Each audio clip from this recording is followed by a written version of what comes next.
That was a long time ago I took that picture was taken, but it's a good picture. That one of me there with the outfit and holding up a picture of Queen Charlotte. There we are. Now there used to be a picture in the museum, and it was taken down years and years ago, but I bring my own.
Hello, everyone. Welcome to the next edition of our Lunch and Learns here at the Charlotte Museum of History and our virtual museum from home. I am so excited about today's program. We're going to be looking at challenges on the frontier in the 18th century and learning a little bit about what people dealt with over 200 years ago and some of the lessons that we can learn as we navigate today.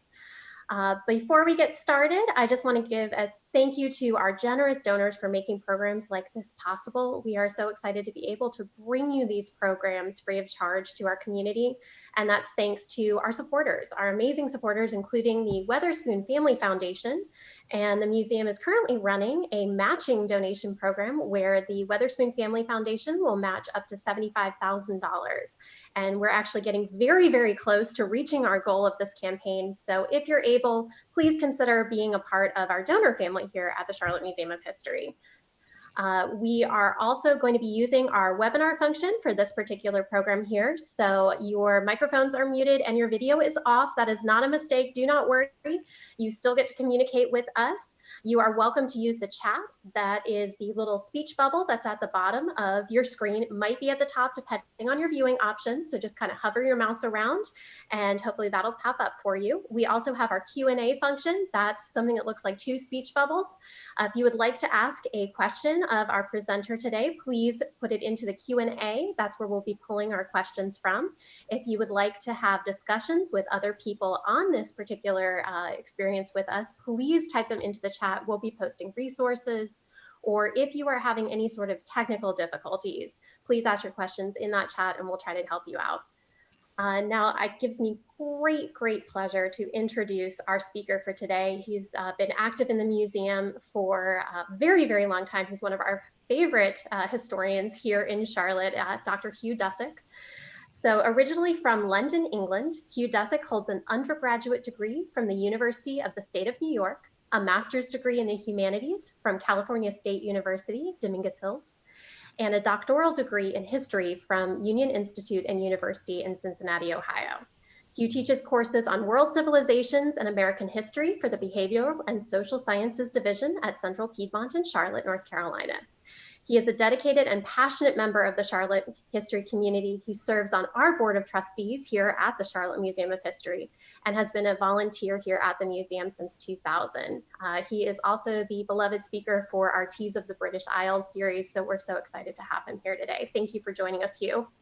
Okay, glad to be here.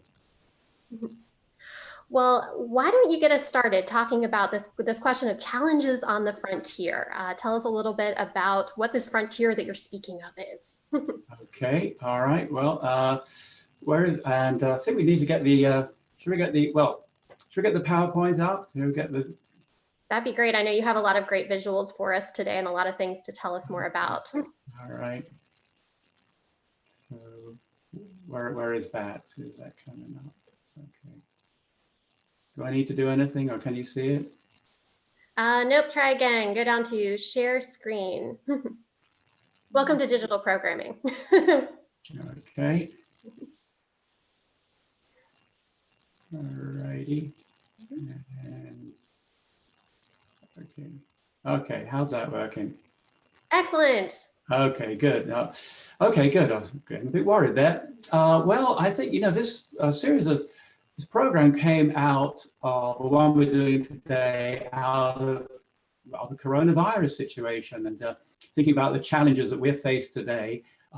Here we are dealing with one of those challenges that we can't meet at the museum, but we can do. We've come up with an innovative way of dealing with it by having these Zoom meetings. And well, it made me think, well, what were people dealing with back then in the 18th century? And that connects with sort of theory in history. It's a challenge and response theory. Arnold Toynbee, a British historian, challenge and response. Civilizations, people, nations have challenges, and they come up with responses to those challenges and find ways to deal with them. So I thought, let's look at what was happening here, all the people who are moving here or living here in the 18th century here in Mecklenburg County. We'll go up to the Revolution. We won't get into the Revolution, but we'll go up to the Revolution. So men and women, and we're going to look at the Native Americans, the Scots-Irish, African Americans, Germans, and let's mention too the British administrators who are trying to deal with this area too. So off we go, and let's have a look. Here is the Mouzon map from 1775, showing Mecklenburg County. The borders of Mecklenburg County are a bit vague there, but it was much bigger than it is today. It included what is now Cabarrus County up to the northeast. And this was the area that we're going to be talking about. And here is Charlotte, or Charlottesburg, or Charlottetown. And you can see it's just a little tiny place here in Mecklenburg County, in the backcountry, on the frontier of the American colonies, which was the frontier of the empire. And it goes by different names, sometimes Charlottetown, Charlottesburg, or Charlotte. And you can see it's on a branch of a road. That's a road going through there. And this is the Great Wagon Road, or branch of the Great Wagon Road, as it's called, leading into this area here. And this is our sign from the Charlotte Museum of History, showing John Lawson's visit to the area. He was an English explorer who came through at the beginning of the 18th century. He observed the people who were living in this area, the fauna, the flora, and he could have, if he wanted to, stop in at the Pineville Mall, if it existed back then, because he went through South Boulevard and described a whole lot of pigeons. It seems to be that was the thing he noticed here, a lot of pigeons. Well, it was thanks to hunters and trappers who visited this area, and reports such as this from John Lawson, that Europeans realized this is a really good area to move to, and in the 18th century. But before we get to that, let's have a look at the Native Americans and what was going on here before the Europeans even came here. And I don't know if, has anybody been to this? Have you been out, anybody been to this place? It's called the Big Rock Nature Preserve. It's in Ballantyne, sort of sandwiched in there with all the office buildings and houses. And it's an old Native American meeting place for thousands of years, some big rocks. Now, Native Americans have been dealing with a lot before Europeans arrived. All the different tribes had their own issues together. And then when the Europeans came to America, and all these diseases such as measles and smallpox spread across America, devastating the tribes. And so that was a major issue that they were dealing with already. And here is the Muzo map again, showing the Catawba. This was our nearest tribe, the Catawba. Cherokee up in the mountains, the Shawnee are up to the north. And the Catawba decided, because the best deal that they got was from South Carolina, and they decided the borderline between South Carolina and North Carolina that went round the Catawba, and you can see that their area is in South Carolina. Now, the Catawba were a Siouan-speaking tribe. Well, they are a Siouan-speaking tribe, and they were other tribes further out to the east who were experiencing their land being taken and difficulties out there, who also spoke the same Siouan language, came and joined in with the Catawba here in this part of the world. So the Catawba were thinking, well, how are we going to work with the Europeans who were coming in? This is one of our statues on this trail of history. And on the right there, you can see King Hagler, or King Hagler, goes by various names. And of course, that electricity stuff wasn't there at the time. But King Hagler was a Native American chief, the chief of the Catawba. And this statue was put there in 2014. And it's, well, we do know he had these clothes. We do know because we, the British, gave them to him, and we kept a receipt. And Chas Fagan, who made the statue, found that, and so we do know he had these clothes, and it's portraying a member of the Catawba tribe. And the Catawba and members of the Spratt family helped us install this statue. The other person on the left there is Thomas Cannar Spratt, one of the members of the Spratt family, one of the early settlers in this area. And he went off with King Hagler up to the north, fought against the Shawnee on the Kanawha River in what is now West Virginia, and got that name, the nickname, Thomas Cannar Spratt. So there was some good interaction between the Europeans and the Native Americans at the beginning when the Europeans first started coming in. King Hagler saw which way the wind was blowing. He met with British administrators in 1754 and wanted to make a good relationship with the people who came in. So that was his way of working with the changing situation as the Europeans arrived. Well, how about the Scots-Irish? Okay, well, they're the major group that are coming in. Other groups settled in different parts of North Carolina, the Highlanders further over towards the east. You had more of the English down along the coast. So you had other different groups coming into North Carolina, but the major group that came into this area were the Scots-Irish. And many of them came in through Pennsylvania, which is this area up there. And you can see you can see where they came in. Now the Scots-Irish, who were the Scots-Irish? Well, they came originally from lowland Scotland, and that's the area between the Highlands of Scotland and England. And they had just a whole lot of trouble for centuries in this area of difficulty in this area, and poverty and lawlessness. And in the 17th century, some 200,000, encouraged by King James I, made the trip across to the north of Ireland and settled in the counties in the northern part of Ireland. And they became very entrepreneurial, very determined to get what they wanted, but they were still struggling with difficulties between the English Anglican and gentry and the Catholic Irish. And so they in the 18th century, some 200,000 again made a trip across the Atlantic, many of them coming in through Pennsylvania, and some came in through Charleston, South Carolina, but many coming into Pennsylvania.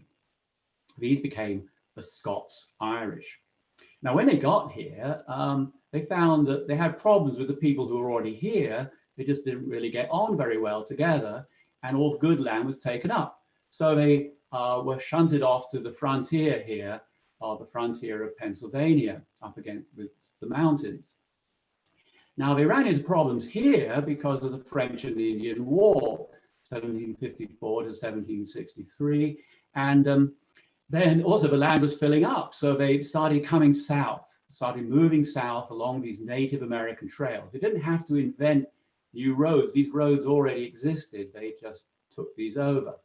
And they came down south through the Shenandoah Valley down to what became this area here, Mecklenburg County.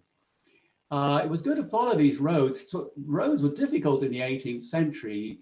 This is today more or less I-77, I-81, but back then roads were rough, and you had to cross rivers with fords, low areas. Maybe there'd be a ferry. Sometimes the roads were dusty, sometimes they were muddy. And in a way, it was easier to go from here up to Pennsylvania or down to Camden and Charleston than it was to cross North Carolina and across all these streams. They just didn't have a road system at the time. So here they are in what's going to become Mecklenburg County, and that's the scene behind the museum. And you can see the museum. This is what they encountered. What did they do? Well. They needed to farm the land. So they settled all across the land, and they farmed the land through girdling the trees. That would be taking the bark off the trees and then letting the trees die, and then felling the trees, and then building their log cabins and farming in this area, letting the hogs run wild in the woods. So this is what they're doing. Now, along the way, the Scots-Irish learned a few things.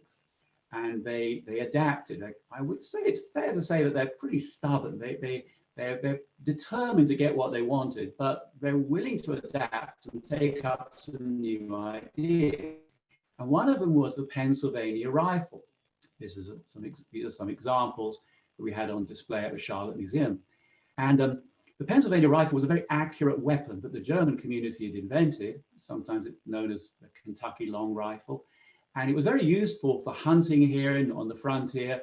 They didn't need to fight the Native Americans here in Mecklenburg County. Remember, King Hagler and the Catawba are friendly, but they needed it for hunting. And it later played a role in the Revolutionary War, in all these innumerable skirmishes in the area.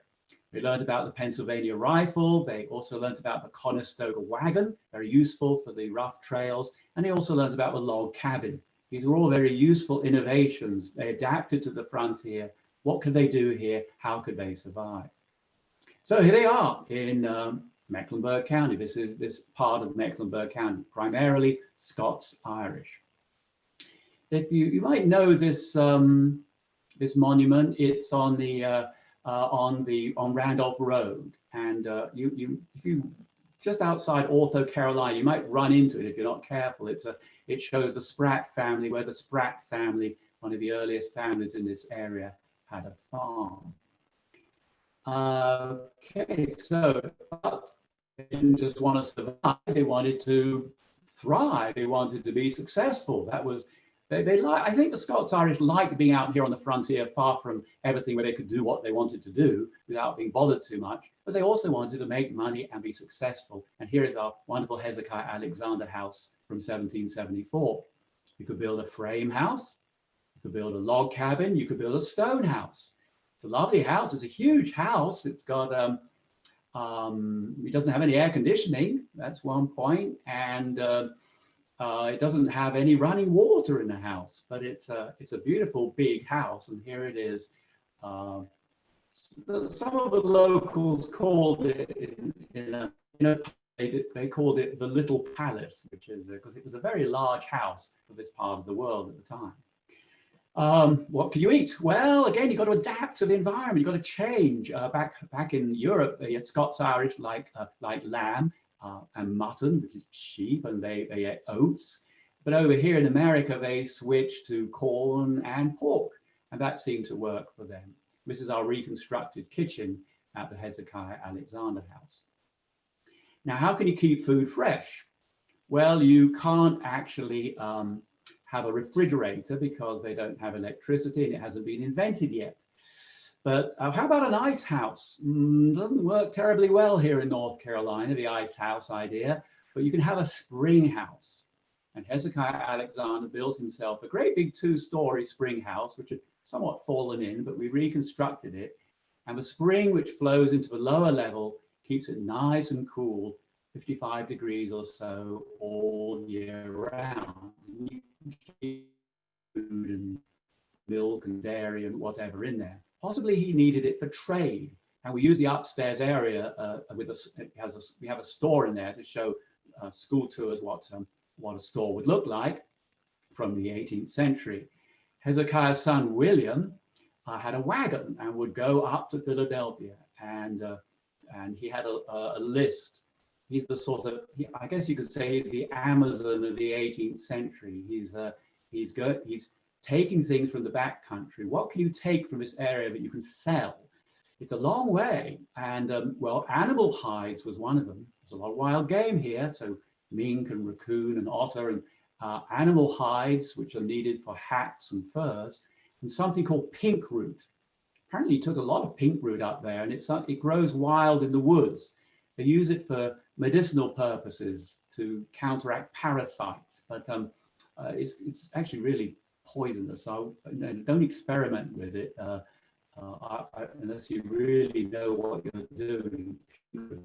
It's up there, and then they had a list of things people needed, like silver buckles and Bibles and silk scarves and all sorts of things, and tea and coffee that people needed back here. So it's not exactly sort of overnight delivery, because it takes them a month to get up there and a month to get back, but you could get things here in the back country if you're able to pay for them. What about meds? This is our herb garden. You can't go down to the corner store and get medicines. There are various herbs that you can bring over for flavoring your food, but they brought over for flavoring their food and for medicinal purposes and for dyeing clothes and for making things. They learned some things from the Native Americans too. Disease was a major problem in the 18th century. They had yellow fever and diphtheria and typhus and measles and whooping cough, and one of the worst was smallpox. And it's a virus, and it could be transmitted through people or through things. And the only way you could really escape that in the 18th century was by social isolation, by not getting near people who had smallpox. But armies brought that, and it was a major problem. Hundreds of thousands of people every year died of smallpox, but thank goodness we don't have to worry about that anymore. It was eradicated in 1980. So we don't need to worry about that, but in the 18th century it was a problem. One point here is, I don't know if you remember when the coronavirus issue started, and this happened in England too. It was the same story. What was the first thing that disappeared off the shelves at the store? It was toilet paper. Do you remember that? It's sort of, where's it all gone? Well, what did people use for toilet paper back in the 18th century? Well, it hadn't been invented it wasn't invented till the 19th century.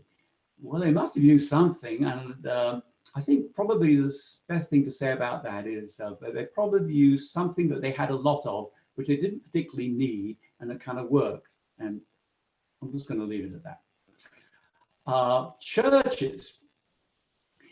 Well, Scots-Irish were nominally Presbyterian, and when they came down here, they formed meeting houses. These are given the names later on as the Seven Sisters, because they're all around this area, dotted all around the area. Churches like Sugar Creek, later known as Stugall Creek Presbyterian Church, and Rocky River, and Hopewell, and Center, and Steel Creek, and and Poplar Tent. These were all around the Mecklenburg County area. And the churches served several functions. If you think about it, these were the centers of the community at the time. The people are all across the area, and they're isolated, but they want to meet people and talk and have sort of get together. Well, you could get together at the churches, and most of them were set up so that you could get there and back in one day with your horse. And so they served that function as a way of getting together. The clergy would give some interpretations of what was going on. And then clergy such as Hugh McAdam and Alexander McWhorter came down, inspired by the new side of the Presbyterian Church. George Whitefield and the Great Awakening came from the College of New Jersey, now called Princeton, and came to evangelize the area and help them build their churches. And then they went away again. So the people in this area had a problem getting pastors to stay here, clergy to stay here. But they had their churches, which provided a way of getting together and also interpreting what was going on. And also the church sessions disciplined the people if nobody else was going to. So they had a bit of a problem, though, with ScotsIrish, because the British government,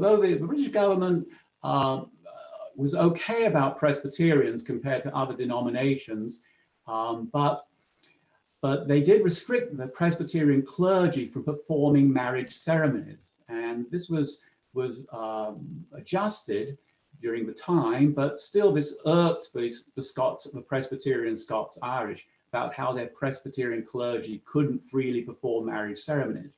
So how did they deal with that? Well, basically, they just ignored it, and they also petitioned the governor to do something about it.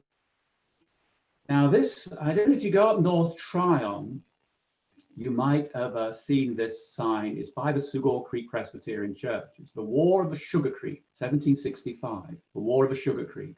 And well, what was that all about? Well, it was all about land. What happened was that back over in Britain, Henry McCullough was given vast tracts of land that he had or was administering for others. And he wanted to collect quit rents, he wanted to collect rents, and he also wanted to sell the land. He gave some of the land, some 200,000 acres to Governor Dobbs, and then John Selwyn got another 200,000 acres. And eventually Henry Eustace McCullough, Henry McCullough's son, came over here to work with the leadership of North Carolina and Governor Tryon to sort this all out and to get the local settlers to pay money for the land, which is what they needed. They managed to get settlers out here. Governor Dobbs came out here and found people living on his land back in 1755, but he couldn't get them to pay anything. So eventually, Henry Eustace McCullough managed to organize with the Alexander family, who are a very important family in the area, he made a deal with them. But this cut out the Polks, who are another important family. And when the surveyors showed up in 1765, they were beaten up by members of Polk's group. And then nobody knew anything that was going on. Governor Tryon tried to find out what was happening, and nobody was going to say anything about anything. Well, Henry Eustace McCullough was actually very glad he wasn't here, because he thought he was going to get killed if he had been here. But eventually they came to a deal. They put together a deal. They put everything together, and with Governor Tryon's assistance, and eventually they got 360 acres, which they put this crossroads of trade, what becomes Trade and Tryon. And the Polks were involved, the Alexanders were involved. They had to buy the land, but they set aside this 360 acres. And I always think this is interesting because I like to show this to students and people who come to the museum, but you have Tryon Street. This is Tryon Street, and this is Trade Street. Can you imagine that? This is downtown Charlotte. This is Charlotte today. And here is Thomas Polk's house right there at the crossroads of what is now Trade and Tryon. You can see the courthouse there, and you can see a Conestoga wagon in front of it. very important. It was a bit of a challenge here to make sure that the governor puts the courthouse here and not somewhere else. I mean, there were petitions from the German community to have it elsewhere, but up closer to them. But no, they wanted it here because this is where you could sell the land and make the money. That site, that white building, is now where the Bank of America building is now. And so the way to do that was they just went ahead and built the courthouse anyway. It's like what you might call a fait accompli. They built the courthouse, there it is, and it didn't hurt that the area was called Mecklenburg County in honor of the Queen, where the Queen came from, and they called the town Charlotte or Charlottetown in honor of the Queen. That wasn't a bad idea to do that too. They were also very interested in education, and well, you could send off the young men up to the College of New Jersey, up north, Princeton now. But they're thinking of the future, and they want to build a college here, a Presbyterian college here. And so they did. They just went ahead and built it on South Tryon Street, a large building. They got books for it. They found a way to fund it through tax on spirituous and liquors. And so they went ahead and built Queen's College. But they did need to get an accreditation from the royal government. It had to be accredited, and that was going to be a bit of a problem. This is close to, you can see on the left there, you can see the courthouse, and this is Jack's Tavern. Again, it's from our diorama in the museum.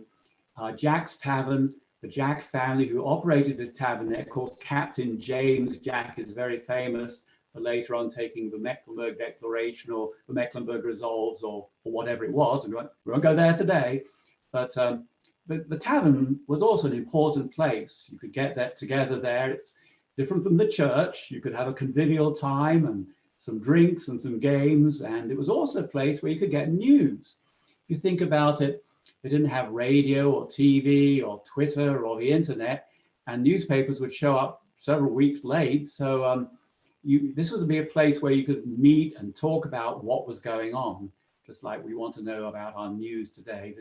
You'd go to the tavern and have a good time, and you could also find out what's going on. I think we should also discuss what happened, with some of the different groups here. What was the role of women in the society at the time? And well, it was not what it is today. Women were under their fathers until they were they could marry, which is around about 20. That was encouraged, and then they were under their husbands, so they didn't have all the liberties and freedoms that men did at this time. They were involved with a lot of things that were going on in the back country, weaving and spinning and dyeing clothes and making candles and cooking. There's a whole lot of things they were involved with doing. One of the major problems for women in the 18th century was childbirth. So many women died because of the lack of medical facilities that we have today in childbirth. So that situation has a long way to go up to today. Another topic, of course, is the African Americans who were here at the time. And this is a slave cemetery behind Providence Presbyterian Church in the south of the county. And there are many of the African Americans who were enslaved here, not everybody, and there were more free African Americans here than compared to the coast. But still, they had a very difficult situation. How did they deal with that situation that they were in here of being enslaved? Well, you could escape. You could go to the north or go to the west of the Native American lands, or go to the east to the swamp, or to the south to Florida. You could try to escape or rebel, or you could practice a sort of quiet, slowing work or breaking tools. And laws were passed in 1715 and 1741 in North Carolina restricting the activities of African Americans. So they had a very difficult situation here in the colonial era in the 18th century. How about the Germans? Well, this includes folks who were not exactly from Germany. They're not the same as the Moravians who are up in Salem, but they're members of the Lutheran and Reformed churches. And they tended to settle more in the northeast part of the county, which became Quebec. And the Germans followed a rather similar pattern to the Scots-Irish. They had rather similar difficulties obtaining clergy for their churches. Samuel Souther eventually showed up, surviving all kinds of difficulties and shipwrecks, and took charge of the Coldwater Reformed Church. And then the Lutherans applied to the Consistory of Hanover and managed to get Adolf Nussmann to come out and help with St. John's, the Lutheran Church up there in Cabarrus County. And the Scots-Irish and the Germans generally got on fairly well. They got on okay, though they, not about everything, but as the German community saw that, they probably saw that their best advantage was to work together with the Scots-Irish. And last, and perhaps you could say least, if you like, what about those British administrators who may not necessarily have been here? How did they deal with the challenges of the frontier? Well, here it is. It was the frontier of the American colonies. Way back in 1669, they set up the Fundamental Constitutions of Carolina. They wrote this in London, sort of setting up a medieval form of government for North Carolina. That didn't work, out here on the frontier. That just didn't work at all. Forget that. People weren't going to follow along with this at all. And so it was rather much more of a ad hoc way that they developed administration. Now, Governor Tryon, who was governor from 1765 to 1771, William Tryon, I like Governor Tryon. He came here in 1768, just at the time that Charlotte was being founded, and met with the local settlers here. And well, he saw a way to work together. The Scots-Irish saw that they could get something out of this, and Governor Tryon saw that he could get something out of this too. And he needed help with a problem. His problem was the rebellion of the regulators up in the northern part of North Carolina, the Granville district, which was not under the crown. And it was very badly administered, and there's a lot of corruption, and the regulators had a point. But Governor Tryon wasn't going to allow this rebellion to get out of hand, and he called up the militia. And the militia from Mecklenburg County came in 1768 and 1771 and helped Governor Tryon in repressing the regulators. Because they saw that at that time, that was probably the best thing to do to get what they wanted. And what they wanted was to get their Presbyterian clergy to be able to perform marriages freely, and to also get their college, the Queen's College here. And Governor Tryon got those bills passed by the Colonial Assembly, sent them off to London, and eventually, after a while, the Privy Council advised the King not to agree to these. And so this news came back. The news came back that the British government was not going to allow this to happen. And in all of the things going on in the revolutionary mindset, the revolutionary syndrome that was developing in the American colonies in the 1770s, use of things such as the Boston Tea Party, and before that, the Stamp Act, all of this going on, then these were some historians think, these were the local issues that precipitated all of this revolutionary fervor. Well, that's where we are in Mecklenburg County. We had a look at some of the people who are here, the Native Americans, the Scots-Irish, African Americans, Germans, and the British administrators who are trying to deal with this area. And we are working on rebuilding our exhibit at the Charlotte Museum of History, of the permanent exhibit, and we want to really include everybody, the story of everybody in this area who moved to this area, because the story of people moving to this area and developing Charlotte and Mecklenburg County is really the story of today, that people are still moving here and we're developing the area. So this is what we're doing, and next week, Lauren's going to explain a bit more about this. We got a lot of online, not actual going to the museum, but online celebrations of July. So thank you very much, everybody. I'd be glad to answer some of the questions that you might have coming up about challenges on the frontier. And I'm sure, Lauren, I can see, Lauren, you popped up there and you've got probably a few things to ask. And you and I, we can work on this, so we can make this happen. Excellent. All right. So if anyone has been watching these Lunch and Learns, you know, it's my job to share any questions that have come through. And also I get the fun job of asking some really tough questions of our speakers. So Hugh, for the very first question, I would love to hear from you. What lessons do you think we can learn from the 18th century as we navigate a lot of the challenges that we're facing here? What do you think are some of the most important lessons to take away from this? Obviously, we had some successes in the 18th century, and we had a lot of failures.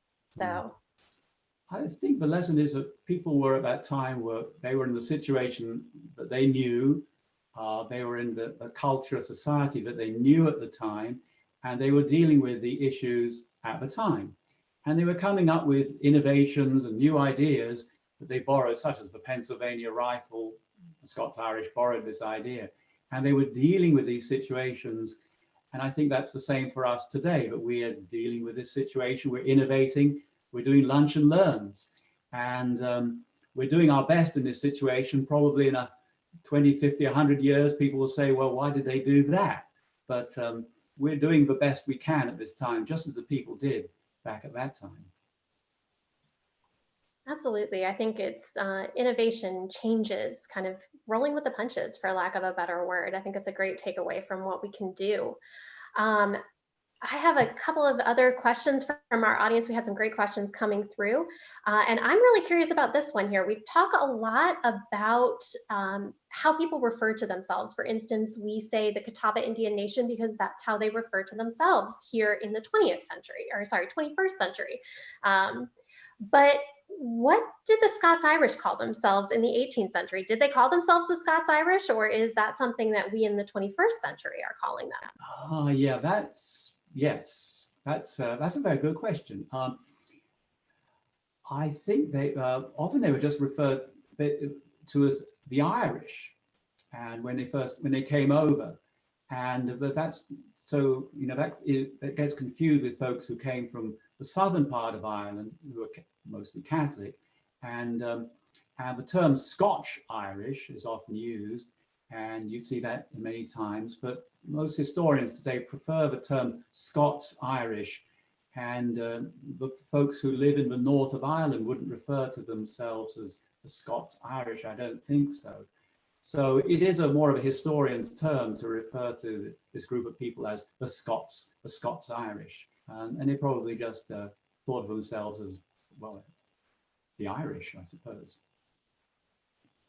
Absolutely. I think that's one of the challenges for us as historians is figuring out how best to do justice to who people were. And you brought up some interesting points about the roles of individuals, the roles of different groups of people, particularly the roles of people who have been often left out of the historical record. And the types of things that they would have been doing here on the frontier. So I know you mentioned the enslaved people. We know that there are at least 13 enslaved people on the Alexander home site. You brought up the role of women. So what kinds of things do you think are important when we're thinking about telling those stories? As a historian, you're digging into those stories, you're digging into those things.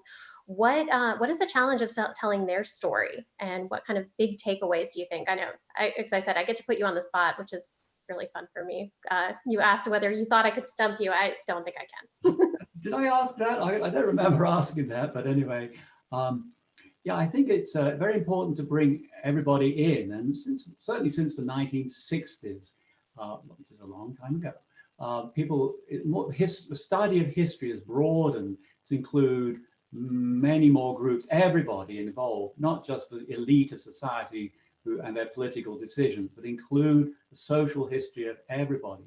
And then we need the voices of those people who were there at that time. We have primary sources, we have letters that people wrote, or information that we can glean about what was going on at that time. And of course, getting everybody involved. We need, just like our board is a very diverse board for the Charlotte Museum, and we need to have a very diverse group of people studying this and looking at this, so that we really make sure that we, as much as possible, get everybody's viewpoint and insights into what's going on. Now, Mecklenburg County and Charlotte in general in the 18th century, that is very, very different than the big skyscrapers. I know you showed pictures of Trade and Tryon and showed our diorama, which just won a Bob Award for Best Look into the Past, which we're very excited about. Oh. Charlotte is very different in the 18th century than it is in the 21st century. And I know a lot of our visitors and a lot of, especially our students who come through, mention that it doesn't look like the Charlotte they're used to. So it's definitely a rural environment. What are the differences that you see between the challenges that Mecklenburg County is facing versus the challenges that, say, other areas in the colonial era would have been facing? Philadelphia, you mentioned going up there. Is there a difference? Well, this really was the frontier. So it's a long way from the coast. But they did have a trading network. It just takes a longer time. They weren't completely cut off here. So there are all these different communities across North Carolina. They're all like a sort of hodgepodge of communities all across North Carolina, all with their own particular issues and traditions and ways of doing things. So that's, in comparing then to today, I think in many ways, once again, in a certain way, it's much the same story. People are moving here. People moved here there were people already living here, and people moved here, and it was a growth and a time of change and a time of looking for opportunity. And I think that story of the 18th century, that's why it is relevant, why it's important to have our Charlotte Museum of History and to explain these stories, because it was a story 200 years ago. It's the same story today. People are moving here. Okay, just we happen to have cars and the internet and big buildings, but it's basically the same drives that are bringing people here. They're looking for opportunity, looking to build their lives and families in a new place. And so I think that's why our museum is relevant. Absolutely. In 1775, for instance, yes. This is one of the questions we've gotten, is in 1775, for instance, is the experience in Mecklenburg County the same as the experience in, say, Boston? Is there a difference between the urban and the frontier challenges? Compared to Boston, well, Boston, for instance, was much more involved in what was going on in the revolutionary developments. You had committees of correspondence. They were right there on the front line of the developing revolution. And if you look at the way the revolution had been developing, going back to 1765 and the Stamp Act crisis, this area wasn't really involved in that very much. We had the War of Sugar Creek, but we weren't really involved in the Stamp Act crisis and what was going on in the other parts of the colonies and the sort of beginnings of the revolution. But by 1775, this area was totally involved in that. The back country was taking over, and they probably realized that their future didn't belong with the crown. The colonies were maturing, they were developing, and here all this calling the main street Tryon Street, and helping Governor Tryon, and all of this cooperation with the crown was out of the window by 1775, and it switched. Now, why did it switch? Well, part of it was the local issues and just this developing revolutionary syndrome across the colonies. I think today we think of globalism as being a new thing. Clearly, it was not.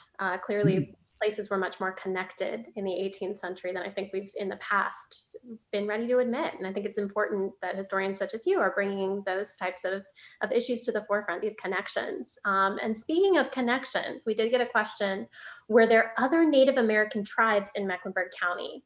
And what kind of relationships did the settlers have with these people who had been here before? Oh, yeah, that's a great question. And yes, there were the Waxhaws, who were actually taken over by the Catawba, and the Sugaree, and they joined in with the Catawba. And then the Catawba, as I mentioned, was made up with other Siouan-speaking tribes who joined in with them. And then, so they were here, and then they didn't necessarily get on with the Cherokee or the Shawnee. In fact, King Hagler eventually is killed in 1763 by a Shawnee raiding party. So there were other tribes in the area, but you know, the two smaller tribes eventually disappeared. Got it. So it sounds like we had a lot of different people living here, a lot of different experiences, a lot of different cultures, a lot of different things that people were doing things different ways. Do you see a lot of kind of sharing of ideas in Mecklenburg County, or were people tending to kind of stick with their own ways of looking at things as they try to solve these challenges? Well, that's a great question, isn't it? Yes, the Scots-Irish were very determined that they wanted to get what they wanted, and they have this great westward expansion. They've gone to the north of Ireland, they've come to America, they come to the south, they keep going west. You know, they're looking for land and looking for opportunity. And generally, this area here, they got on fairly well with the German community. It fairly well, and they got on fairly well with the Catawba. So this area, in particular Mecklenburg County, well, that was okay, but that wasn't necessarily true in other communities across North Carolina or around the colonies. But in this area, it was. They tended to get on fairly well with each other. I think you've made an excellent case for looking at individual locales when we're telling history. I know it can be tempting to want to tell a big sweeping story, and of course, we know that human nature Yeah. is that possible. Yeah, that's right. Well, that's right. There's a lot of individual stories, individual families, personal stories. It's nice to paint a big picture and make it simple, but actually there's a lot of little nuances and little stories within that big picture, which often makes it very interesting too. You wonder, why did that happen? What was going on there? Yeah. Well, we're coming up to the end of our program here, and I know that some people are probably going to have to drop off, but I wanted to spend one moment here to let you have the last word.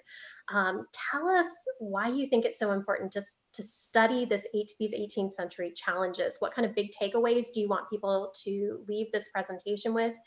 You explained why you kind of started thinking about these topics, so give us a last word of brilliance here. Well, the last word, I suppose, is really that, yes, once again, this was what was happening back in the 18th century. People were moving into the area. They were dealing with challenges in their world, which was not our world. They were dealing with challenges in their world and working things out and looking to the future and looking and thinking how they can improve their lives and where they could and their situation as much as possible. And I think that's the story. We need to keep that story and understand that story and amplify that story as in the museum, because it's the same story today. People are moving here, they're looking for opportunity and looking to make a better life perhaps here, and we would like to connect them to those stories from the 18th century. Absolutely. The stories of the 18th century are the stories of so many different people from so many different places with so many different world experiences. Yeah. There are successes, there are failures. Next week, we're definitely going to be talking about the Declaration of Independence. And we're going to be talking about that promise and that ideal. And as much as we wish that we had met that and that these ideals are realized in 2020, they're not. And going to be really important for us to think about what can we do as a community to make sure that we are continuing to strive and reach for those goals. And these lessons from the 18th century, this historical context, is such a big part of understanding what that story was and where we can go. So we hope everyone will join us next week for that. They're going to be on our website as well as on our YouTube channel and on our Facebook page. We are going to be doing a special live ringing of the American Freedom Bell at noon on Wednesday. So Wednesday, July 1st. And then I get to be on the other side of things for our next Lunch and Learn program. I'm going to be presenting on July 2nd, Spies, Traitors, and the Struggle for Independence. So we'll sort of pick up at the end of the colonial era and talk about what does that struggle for independence look like, and how did spies help us win the war? So All thank you right. everyone Okay, for joining us. I am so excited that you were able to join us today, Hugh. Thank you for sharing your knowledge with sure. us, for being a part of these Lunch and Learns. Thank you again to everyone who joined us here. We hope that you'll continue to stay engaged with the museum. You'll continue to watch these Lunch and Learn programs with us, continue to interact with us on all of our channels. As we bring the museum to you, we're excited to welcome you back to the museum once it's safe to gather. But in the meantime, we are going to continue to be here for you digitally. So thank you everyone for joining us. And we hope to see you again next week. And thank you, Hugh. Okay, see you next week. Bye-bye.